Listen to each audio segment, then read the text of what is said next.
Okay, so we are recording. Ella, tell me about where are you from and why did you get into journalism? So I am from the Highlands of Scotland. I grew up in a tiny wee fishing village just north of Inverness, and it's called Och, but don't try and spell it because it's super complicated. And I got into journalism actually by accident, and I'm not sure if this is a singing recommendation, but I'd applied to get into law. I didn't know what I wanted to do.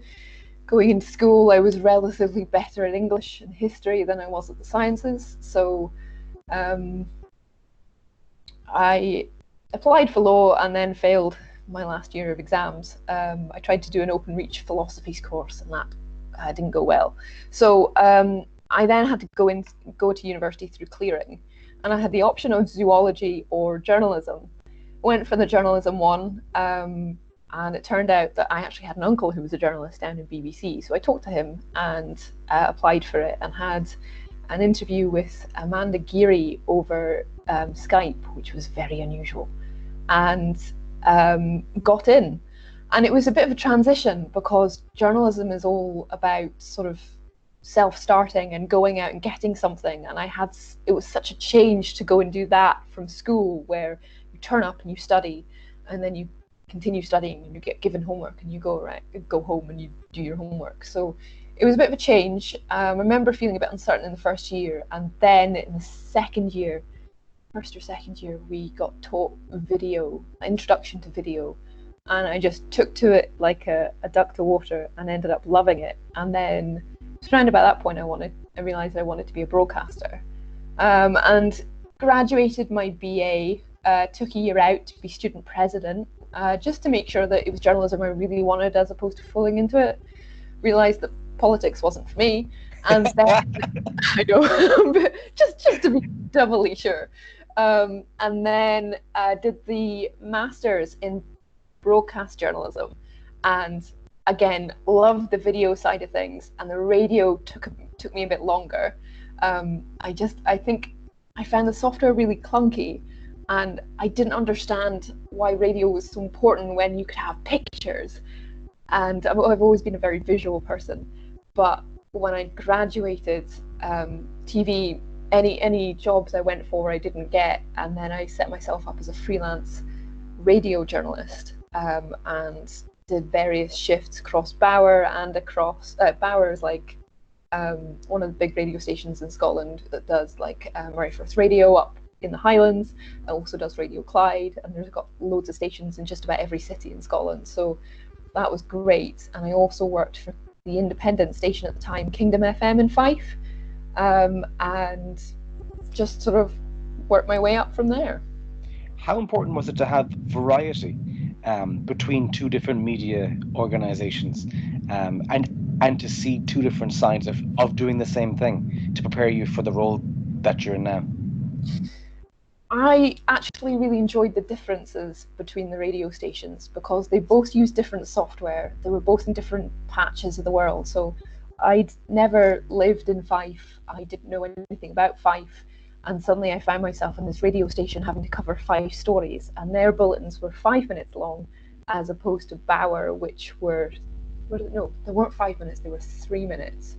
And Bauer bulletins were 2. So I then had more time to fill with 5 stories, and I just had to try and figure it all out. So I had to use Facebook there, and I had to learn from the journalists there who there was a lot of pressure on them. There was a team of 2.5, and they had a lot of work to do. It was really intense. I remember the first couple of shifts just going terribly wrong. They had software glitches as well. The software wouldn't play audio clips in the first couple of times I was on air, so you just sort of turn up into the radio station, go on air, and hope that it would play. And then if it didn't play the audio clips that you'd worked on, you know, it's 50-50 chance it would or not. You'd then have to try and grab more stories and prepare so that you'd still fill the bulletin. So it was great training in terms of sort of putting you on the spot and dealing with pressure and things going wrong. And then with Bauer, Bauer was a bit interesting because I did 3 weeks up in Inverness covering for my local station MFR. And then I got offered 2 weeks work down in Radio Tay, which covered like Tayside and part of Fife. Again, never been to Dundee before, didn't know about it, and just had to find my feet. And the other interesting thing is I was so desperate for work, I didn't always have accommodation, so I was living in a hostel for those 2 weeks in Dundee. I told my boss realised that, and it was just, I needed the experience, and I was willing to do no matter, like anything, no matter what. So I lived in a hostel, and I was just trying to learn about the city, which is really difficult, and the outlying areas, and the software. And then I moved up to Aberdeen for 2 weeks, 3 weeks, and then moved back to MFR. And it was just, I liked the change, I liked the pace, I liked the difference.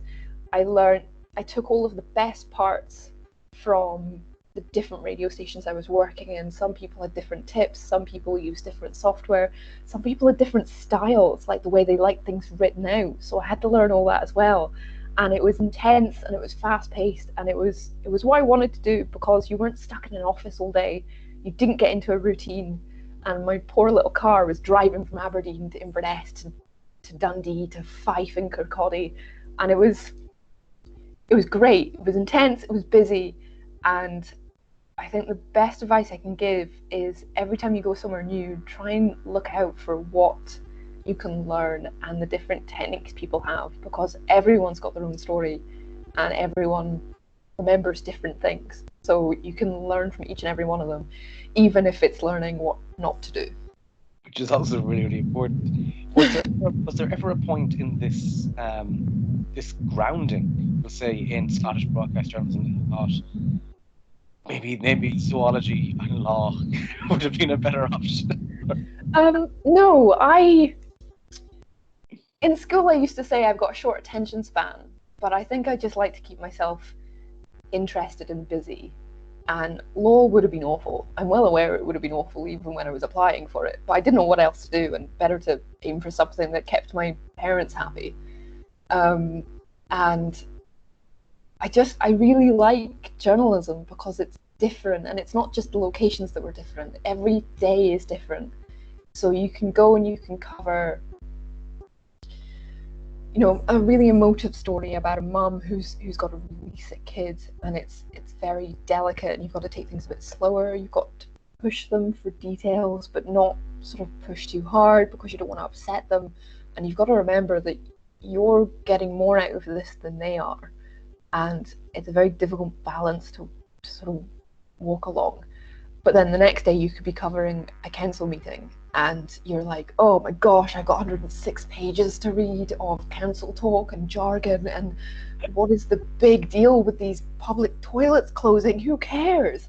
But you've always got to remember that these things affect people, and people are the most important aspect of this, because if you can't, you're broadcasting this to people, so how do you make it interesting and relevant to them?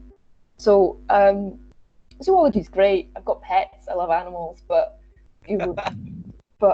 journalism has always just sort of hooked me, and it's the broadcasting side of things as well, because you're able to tell that tale. And I was never, I was okay at English in school, but I never really took to the writing side of things, and it wasn't my strong point, but you still had to do it, because in radio it's not just about audio. You've got to be tweeting, you've got to be uploading stuff to the website, you've got to be making video to then put on social media and then embed in the website as well. So you've got to be an expert in everything. And it was just diverse and interesting and different, and I think that's what I've always loved. Did you ever, during this time, feel that you'd lose sight of that passion that you had for visual storytelling, or were you trying to weave that in as you were going through this radio journey? I think it was always difficult to, on a day-to-day basis, it was sometimes tricky when people weren't getting back to you, and you'd maybe put in an FOI that had come back with nothing, as they sometimes do. And when you're not getting the success that you want, it can be very difficult to keep your mental health up and to say, to keep going, because life gets better. But best way to tackle your life as a journalist is to be planned and organized, and news will break and you get a real rush from covering breaking news. But on the quiet days, you're a good journalist if you can pull a story, a good story, out of the back burner, or something you've noticed and just sort of noted for a rainy day, because it's quiet news days that will make or break you.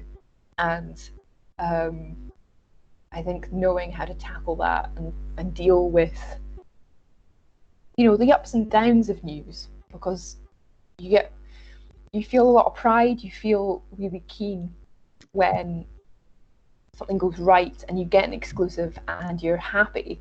But see, when things are going wrong, it feels so easy to just give that up and to just go, you know what, I've been freelancing for too long.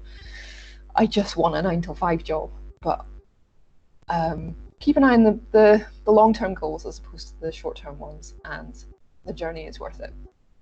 And was there anything that you took from your time at UWS, if it was the bachelor's or the postgrads, that really stuck out, that you then could take into this journey through Scottish radio that you were on?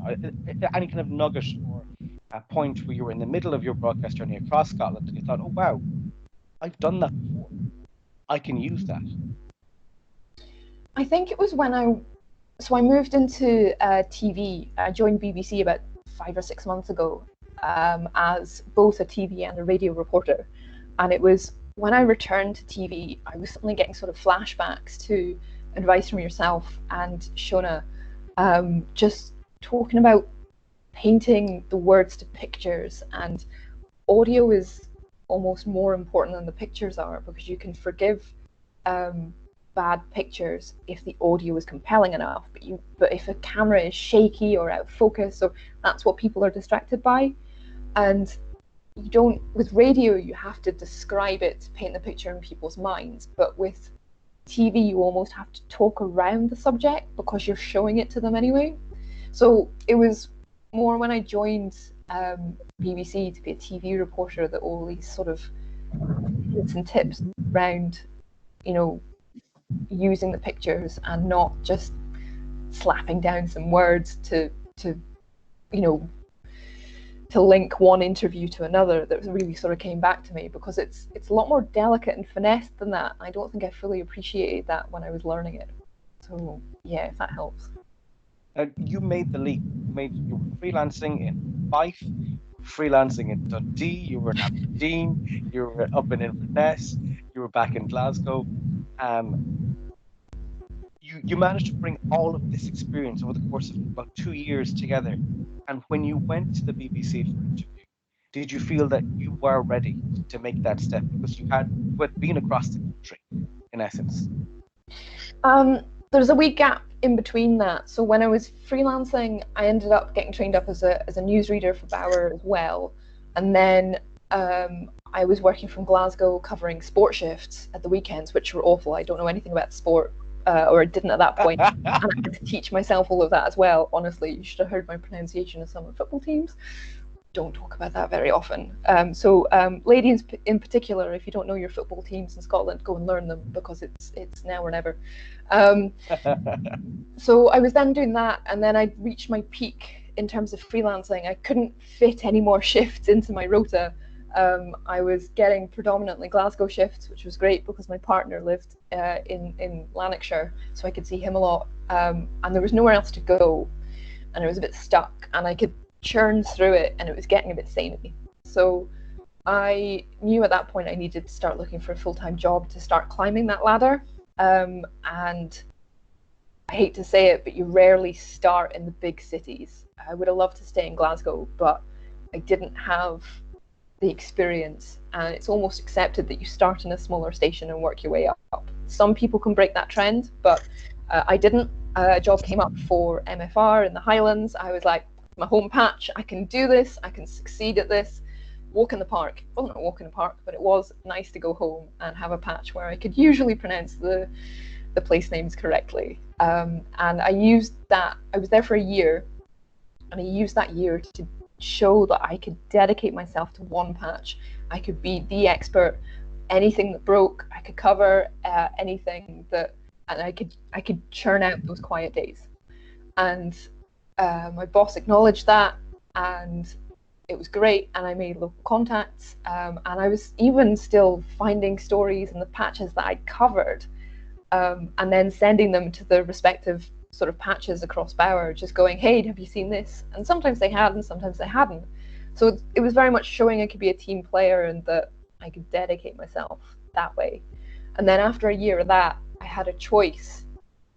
I could either come back down to Glasgow and stay in radio, or I could risk it for a BBC job in Inverness that would be in TV. And I still love the video editing side of things. I did a lot of that with my MFR job, which made my boss quite happy because it's about multimedia, it's not about the radio. And I went for this BBC job, most intimidating thing I'd ever had to do. And I'd say that the best advice for interviews is sell yourself. Don't exaggerate what you can do. Don't lie and don't promise things you can't follow up on, but sell yourself. Instead of going, I believe I'm the right person for the job, say, change the language and go, I am the right person for the job. Simple things like that. But if you don't sell yourself to them, then you're not going to get anywhere. Take your key moments, your proudest moments, and show what you learned from them, how you do them differently, and what an achievement that was. And I somehow convinced them that I was the right person for the job. I think being local helped, but I think that the attitude was important as well, is that I could cover everything. I had covered the patch. This is what I do. This is what I do differently. I bring a bit of energy to the team. And I'm sure every journalist goes and says this, but think about what you can do. And then got the job. Took a wee while to get used to the systems because I'd been not stuck in radio, but I'd been in radio for 3 years at that point. And I've been loving it ever since. It's been more of a challenge than I ever anticipated. And the other benefit is I'm not just doing TV.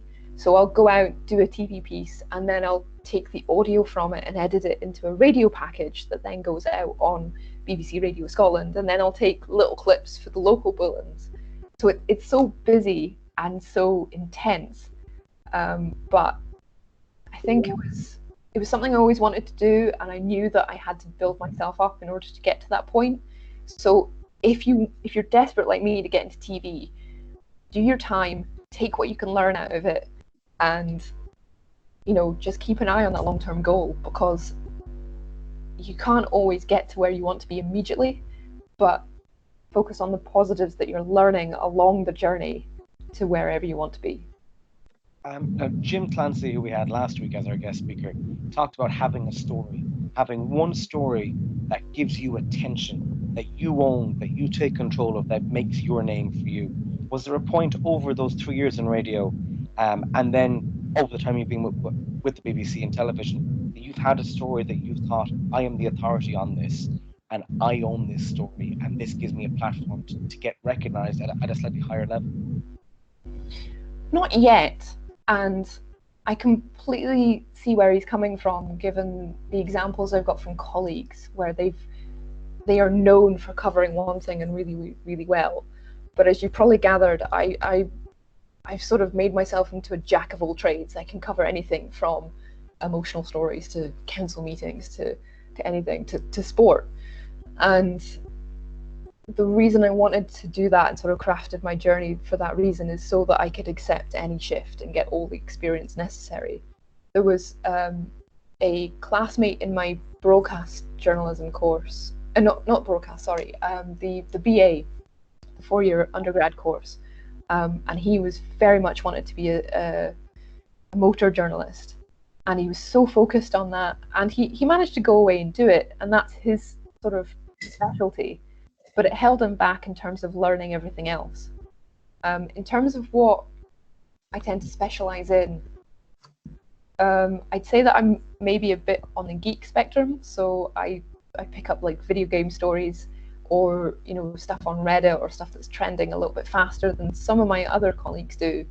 I'm also quite sort of into alternative sport, stuff that's not mainstream. So I used to do fencing. I can drive a powerboat.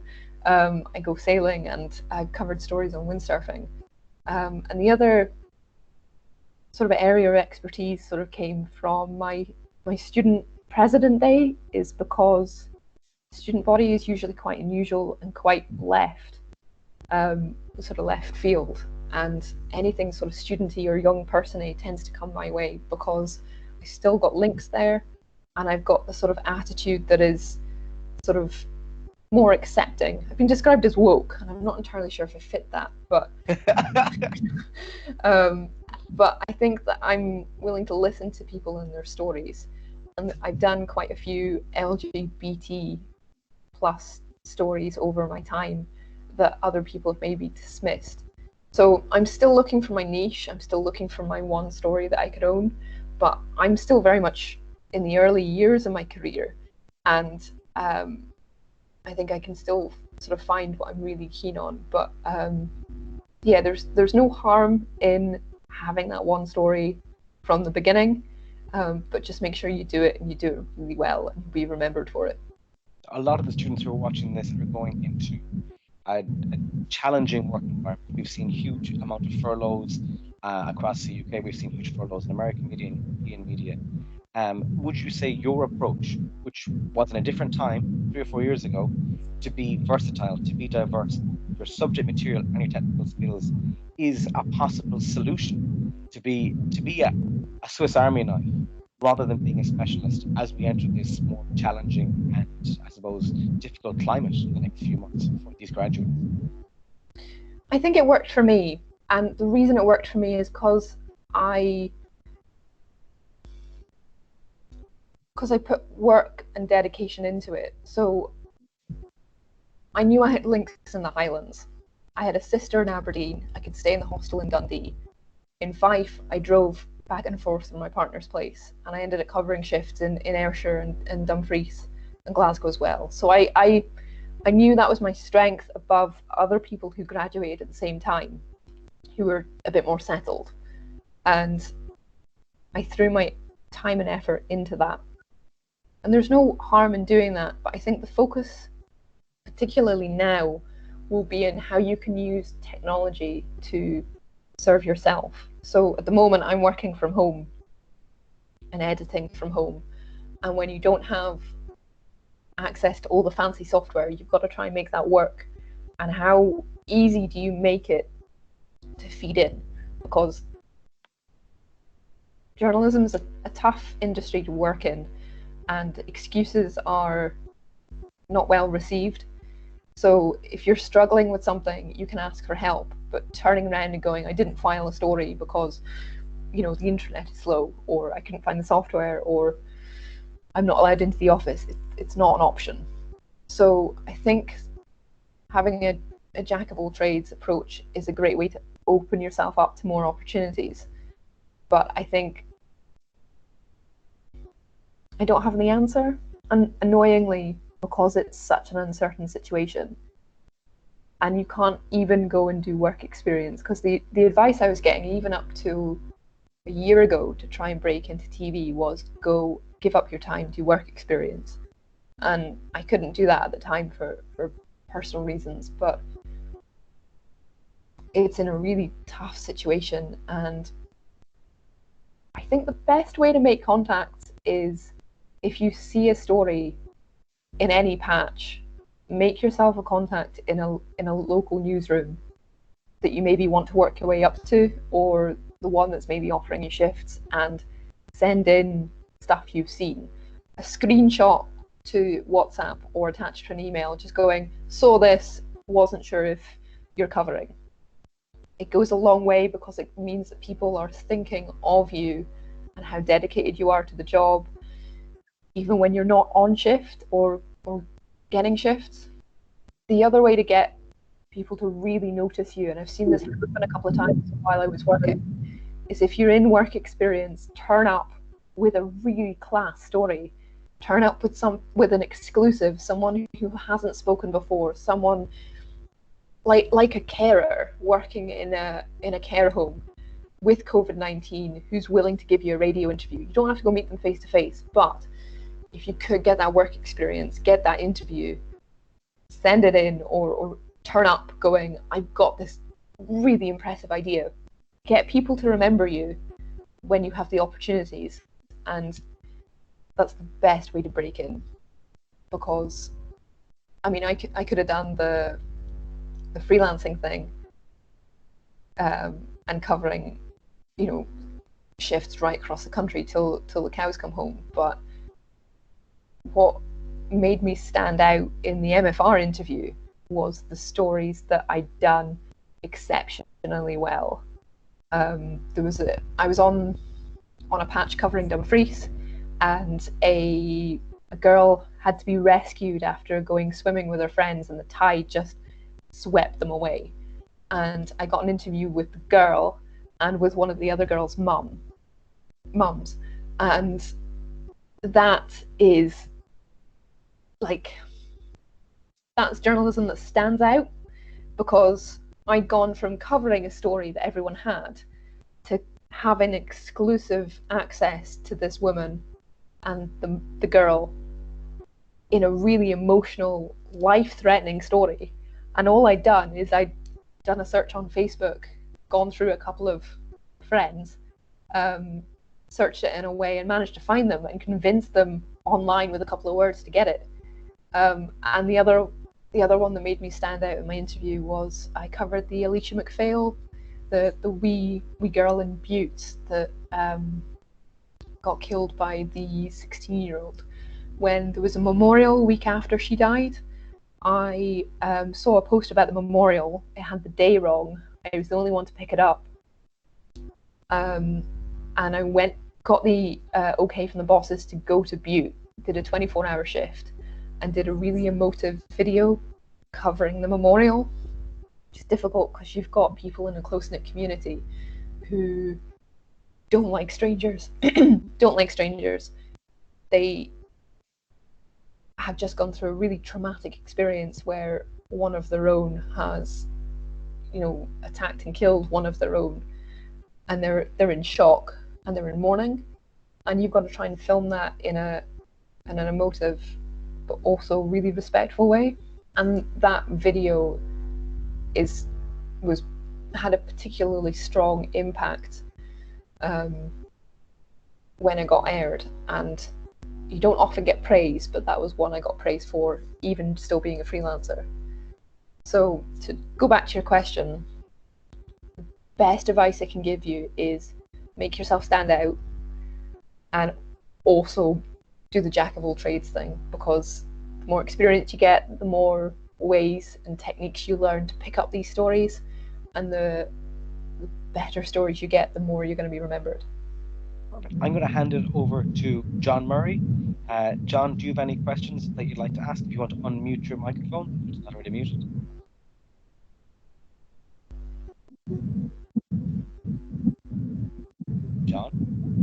John, your microphone is still muted.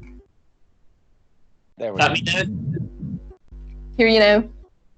Yeah. I've got a background in journalism as well, and I totally agree with your jack of all trades analogy. You know, I had to write about things that I had absolutely no interest in. But you have to get to where you want to get to. What advice about learning? I mean, you mentioned about the state of the girls' football teams. What other advice would you give about going down that road of learning as much as you can, but as many things as you can? Never be afraid to ask about a story, or be afraid to Google the background of it, because you will turn up to a patch, and some people will be more receptive about filling you in if you're a freelancer and they know that you're not local. So if someone turns around to you going, just nip down to the Chamber of Commerce, talk about the business rates, and you're like, tell me about the history. Is there a big talking point? What is the big issue that's affecting people? So don't be afraid that way. And the other thing is, if it's a court case, or if it's an ongoing sort of long-running trial, usually with missing people, don't be afraid to look it up. We have the internet at our disposal. We should just use it. I still remember having to look up in the Highlands. There's a woman's been missing for decades, along with her young son, suspected murder, and everybody knows about the case, but somehow it completely passed me by. Clearly didn't care about that when I was 3 years old.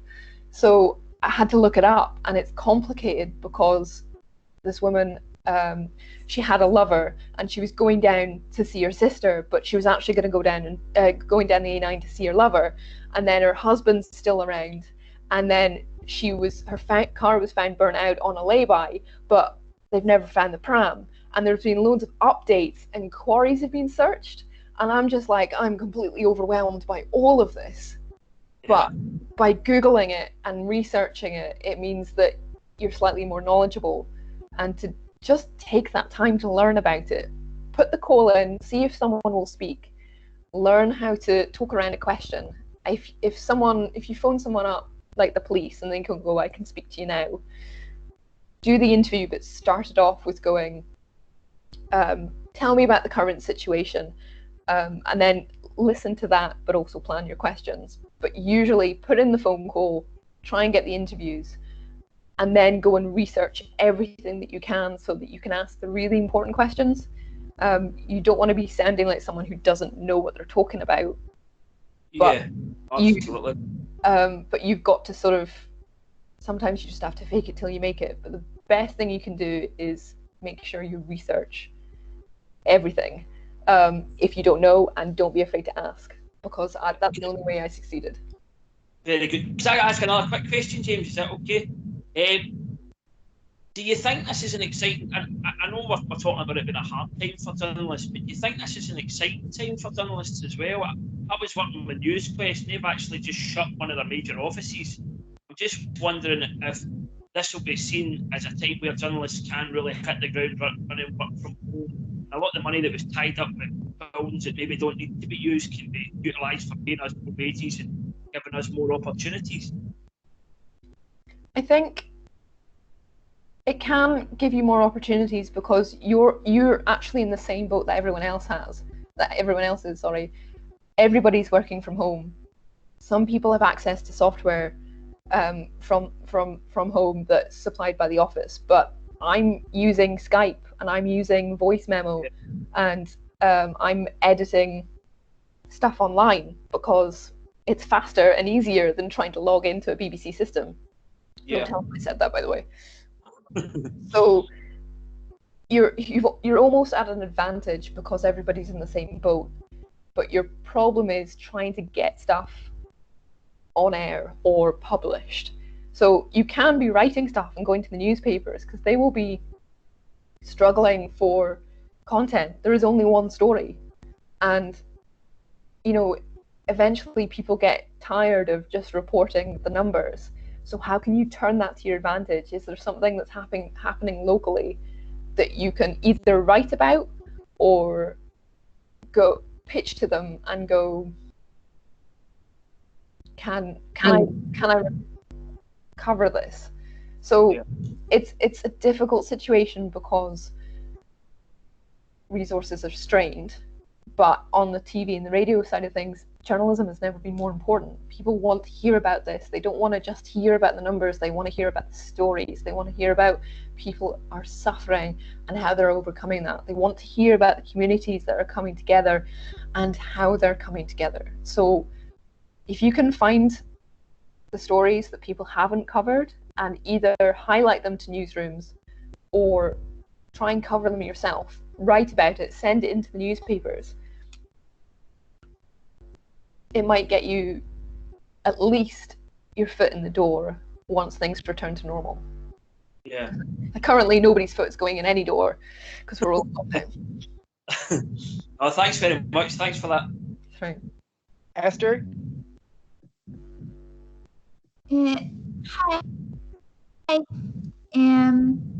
For me, you have mentioned that the person got to work in other places. You had trouble pronouncing names, and that is something that is a big worry of mine because I am Hungary, so sometimes I have a tendency to mispronounce things. things, and I was wondering if you had any advice on how to deal with it or how to get better at it. The line's a bit fuzzy. You're cracking in and out. I'm sorry. Can you repeat the question, or is there a way to type it into the news, into a chat, just so I can fully understand you? Sorry. No problem. I'll type it. I think Esther is wondering, because she's from Hungary, do you have any tips or advice on how to deal with pronunciations that are different to what you're used to? For example, you mentioned the football players, and I'm sure tennis players are also a challenging one for everybody. Yeah, just ask. There was plenty of times where I didn't know how to pronounce a footballer's name, and the best thing to do is ask and get general consensus. There's usually someone in the newsroom that you can speak to. Just now, if you're stuck, you can try and look it up online. What I've done in the past is I've YouTubed people's names to see previous news reports, or videos they've done themselves, or other people introducing them, and that's worked, because if someone else has said it, then it's probably right. But don't be afraid to ask. I've had place pronunciations from where I grew up. I've said them wrong, and even though I'm local, I've got it wrong, and I've kicked myself. But the only way to avoid that is to double check. Make it a habit, if you're going to be reading a script, or if you're going to be recording something, is to read it out loud to yourself. Make a note of the words you're not sure about and ask them then in one go. So whenever I'm doing a news voicer or to go and record something, especially if one of the radio teams asks me to record it for their bulletin, they'll print it, I'll read it, and I'll go, is this Kiltarlity or Kiltarlity? Is this, do I pronounce this second name as Smith or Smythe? You might feel silly and a bit self-conscious by doing it, but better that you ask then than it goes out on air wrong. And journalists have all been there, and we completely understand that it's better to double check. So put aside any hesitation and just ask, because if you don't know, the likelihood of you guessing it right is sort of slim from my experience. Thank you. Okay, sorry I couldn't hear you, and nice to talk. Do you have any other question, Esther? No, I'm okay, thank you. No worries. Scott? Mic isn't on, Scott. It says it's on, but I'm not hearing you. No, still can't hear you. Maybe you could type a question in the meeting chat, as we're not getting, your mic isn't enabled. Isla, thank you very much for this. It's very important for students who are about to graduate, as two of these students are, and many more are going to watch this evening. You've been in their boat, and you've had to make that, that leap, and go on that journey to get to where you were. So thank you very much for sharing it. Scott's first question is, what are you using currently to edit? And I'm sure that's from working from home. So at the moment, I'm mainly doing audio editing. And if I can figure out how to send you a chat, I can copy the link in, because it's free and it's useful, and it's a bit clunky. It's not fancy, so you can only take chunks of audio out of it. But the other thing I can do is, there's a free software called Audacity. That's the one I've been using for years on my personal laptop, and that works quite well. If I just copy and paste this, sorry, shouldn't be talking. And so what I've been doing just now to send, so I do an interview on WhatsApp, I forward it to myself, and then download it, and then upload it to this website, and then take 30-second chunks out of it to send into BBC for local bulletins. And that means that I can then attach those clips to the email that I send with my script straight to the newsreader, and he can just copy and paste and download the audio into the software. And that means that that's part of their job done for them. They don't have to take in this raw interview of which they know nothing about and take the best clips. So I use that to just sort of cut basic chunks out, which is quite useful. And it's also good for converting audio as well. In terms of video editing, I use iMovie on my phone. I use that for Bauer extensively, and you can do an awful lot with it. And they're both easy pieces of kit to use. Audacity is a bit clunky. You can make packages and features in that, but it's not user friendly, but it does the job. So I've been using that.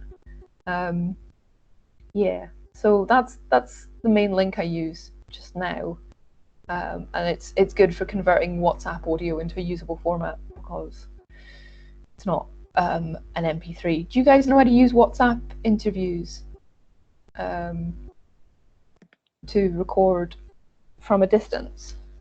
Or is that too techy? No, I think a lot of people they will have got folks to record into WhatsApp and then send it across. Yeah. So you could text the questions and then the interviewee will respond with the answers in a bunch of screen recordings, or in a bunch of audio recordings within WhatsApp. But are you talking about something different? No, that's exactly right. I tend to I phone them on a landline if they've got one, and then get them to just record WhatsApp in one long chunk.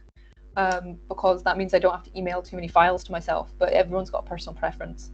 And WhatsApp texting the questions to them to record is great if they only have a mobile number on them. Yeah, so...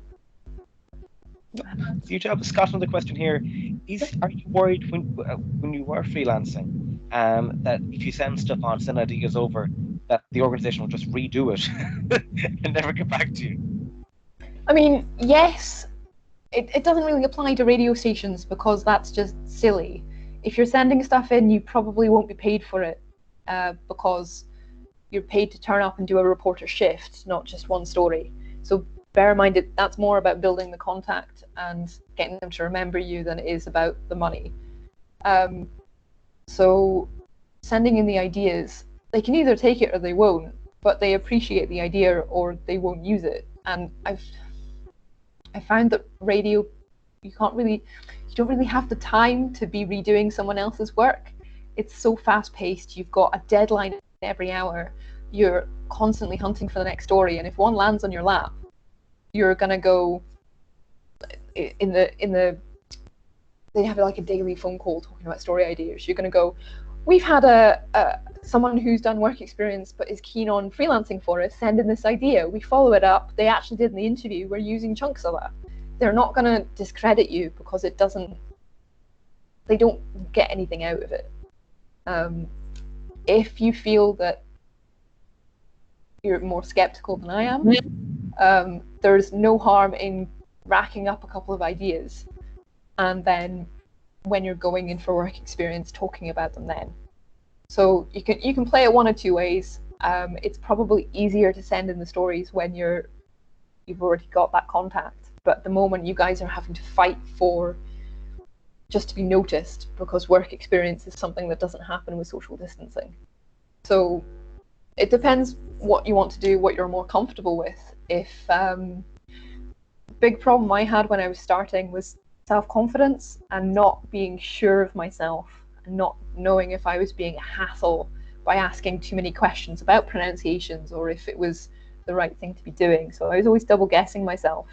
But so long as you're trying to be helpful and your heart's in the right place, people will usually appreciate that and you don't really sort of suffer from it. So it's your own call, whatever you're comfortable with. If you don't want to send stuff in, there's no harm done. No one will know that you've seen something, thought of them, and then decided not to. I'm not saying it's going to guarantee you work, but what you do is you want to do something that gets your name to be memorable and people want you to come into the office again. Isla, graduate of UWS BA Journalism, graduate of UWS MA Broadcast Journalism, and Student University President, and now BBC Highlands reporter, freelancer for Bauer, Murray Fourth newsreader, multimedia journalist. Thank you so much for your time. It's an absolute privilege and a pleasure for you to share your... Thanks very much. Thank you, and look, stay safe out there and stay in touch. Yeah, absolutely. Like I was saying to James yesterday, if you guys have any questions, even further down the line, if it's something silly like you know, what's the email for, I don't know, for Kingdom FM? Just drop me a message. You can catch me on Twitter, or James has my email. I don't mind you reaching out. I'm more than happy to stay in contact, because it's intimidating to go out into the journalism world when you have no contacts and you're trying to break into a new patch. So keep hold of it. If you're just having you're trying desperately on a story and you've got this burning question and you don't know what the answer is, just drop me a message. I'm more than happy to help if I know it. And I just want to leave you with the last sort of phrase. Don't be humble. You need to shout about the work that you do. You need to sort of make your bosses aware of what you're doing well when you get that work. Because if you stay quiet about it, then no one will know that it was such a big exclusive. No one will know that you've been chasing these FOI figures for 3 weeks and they finally came out. And so you make sure that you get that balance right between blowing your own trumpet and not just coming over as obnoxious. But it's really important that you don't stay humble, don't stay quiet, because it's not the sort of world where you can succeed if you don't shout about what you're doing and what you're doing well. Hope that helps. Thank you so much, Isla. Stay safe, and thank you very, very much. Cheers. Thanks, guys. Bye. Thanks. Bye-bye. Bye-bye.